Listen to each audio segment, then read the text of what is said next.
자재비 같은 경우는 거의 동일하다고 보시면 돼요. 근데 이제 인건비에서 조금씩 차이가 있는데 이 도면대로 시공을 할 수 있는 업체인지 아닌지가 먼저 1차적으로 파악이 돼야 되고요. 그 다음에 이제 인건비를 비교를 해 보시는 게 중요한 것 같습니다.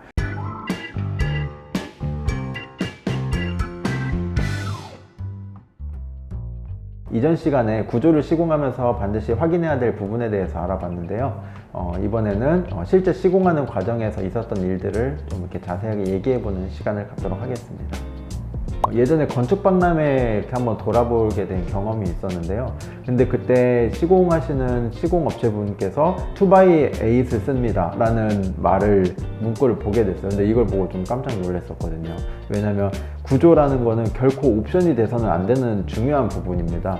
구조라는 거는 뭐 금액 예산과 타협해서 나는 예산이 좀 부족하기 때문에 뭐 구조를 빼겠다, 요거는 정말 있을 수 없는 일이거든요. 철근 콘크리트 같은 경우에도 예전에 많이 문제가 됐었던 것 중에 하나가 이제 철근을 많이 시공사에서 빼먹은 그런 부분들이 이제 많이 문제가 되었었죠. 나중에 이제 뭐 무너지기도 하고 부실공사의 원인이 되었었는데요. 이제 목조주택도 마찬가지입니다. 이 구조목이나 구조재나 이런 것들을 내진 설계가 된 대로 시공하지 않는다는 거는 철근 콘크리트로 봤을 때는 철근을 빼먹는 것과 마찬가지인 일이거든요.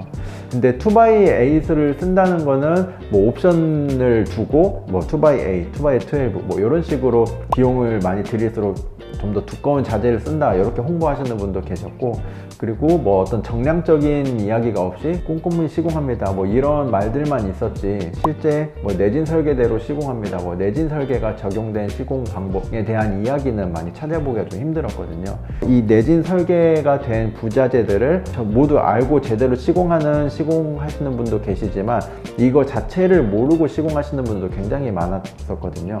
그래서 제가 이제 감리를 보거나 이제 제가 시공 현장에 나갔을 때 이게 지켜지지 않는 현장들도 굉장히 좀 많았었습니다. 그래서 현장에서 제가 구조도면을 보여드리면서 건축주님과 시공하시는 분께 구조도면대로 이렇게 시공을 해야 된다, 이런 부분들을 이렇게 명시를 해드리면 시공하시는 분들께서는 건축주님께 추가 금액을 요구하시는 부분을 봤어요. 근데 이런 부분이 굉장히 좀 잘못된 문화라고 생각합니다. 시공하시는 분은 당연히 시공도와 그 구조도면을 확인을 해서 견적을 내야 될 의무가 있는 거고, 건축주님께서는 이런 부분에서 당연히 비전문 분야이기 때문에 전문가의 도움을 받기 위해서 계약을 하시는 부분인데 이런 부분들을 제대로 사전에 명시를 하지 않고 계약 먼저 하는 데에서 나중에 추가 금액이 계속 발생이 되는 이런 나쁜 관행들을 좀 없애야 되는 부분인 것 같습니다.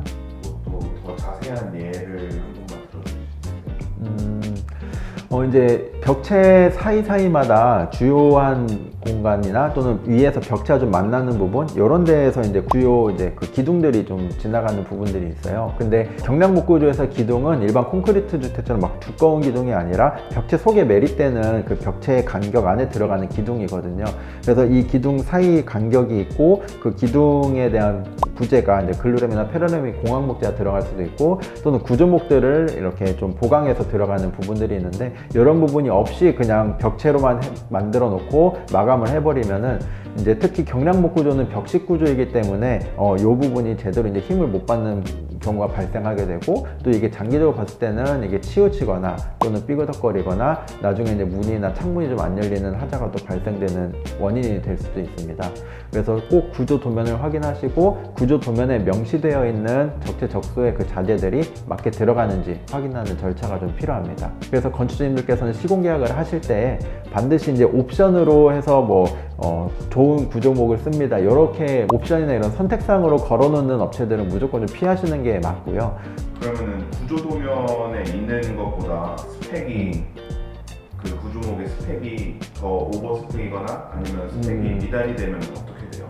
그런 경우도 있어요. 어떤 건축주님께서는 현장에서 공항목재 이제 자르고 남았으니까 이것도 같이 써달라 이렇게 말씀하시는 분들도 있는데 이것도 좀 잘못된 부분이에요. 내진 설계가 이루어졌다는 거는 그 부재들에 대한 자중값까지 다 계산이 된 거거든요. 근데 여기에 그 공항목재가 올라가는 순간 자중이 더 추가가 되게 되고, 특히 이게 2층이나 지붕에 올라가게 되면 1층에서 받쳐야 될 하중들이 더 증가되는 결과가 발생이 되거든요. 그러면 결국엔 또 거기에 맞춰서 1층이 더 보강이 돼야 해야지 맞는 거기 때문에 이 구조도면보다 약한 자재를 쓰거나 주요 부재를 빼먹어도 문제가 되지만 이 구조도면보다 더 과하게 집어넣어도 이건 또 문제가 발생됩니다. 그래서 이 구조라는 것 자체는 뭔가 옵션으로 해서 비싼 거 저렴한 거 이렇게 나눠지는 분야가 아니고 구조도면대로 딱 시공을 해야지 이 내진 설계가 그대로 적용이 되는 부분이기 때문에 구조는 옵션이 아니라 그냥 딱 그 내진 설계된 그대로 시공을 해야 되는 부분입니다.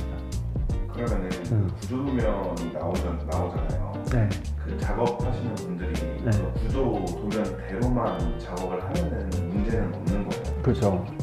근데 이제 그거 자체를 보지를 않고 네. 그냥 본인이 하시던 습관대로 네. 하시는 거 그게 문제. 철물부가 안 하고 귀찮으니까 어떻게 보면은 예전 방식대로 하면은 뭐 일주일이면 끝날 거 내진 설계된 구조 도면대로 시공을 하려면은 앙카볼트도 박아야 되고 철물 접합도 해야 되고 특히 이런 공학 목재가 들어가게 되면은 장비도 들어야 되고 당연히 자재비, 인건비, 장비대가 올라가게 되거든요. 그래서 단순히 저렴하게 시공하는 게 중요한 게 아니라 경량 목구조 자체는 콘크리트에 비해서 조금 저렴한 공법은 맞지만 제대로 된 공법을 거치지 않았을 때는 철근 콘크리트보다 나중에 뜯어 고치는 비용이 더 들어갈 수도 있습니다. 그래서 이런 부분들을 한 번에 확인을 하고 시공 전에 꼼꼼히 몇 차례 확인하는 부분이 중요합니다.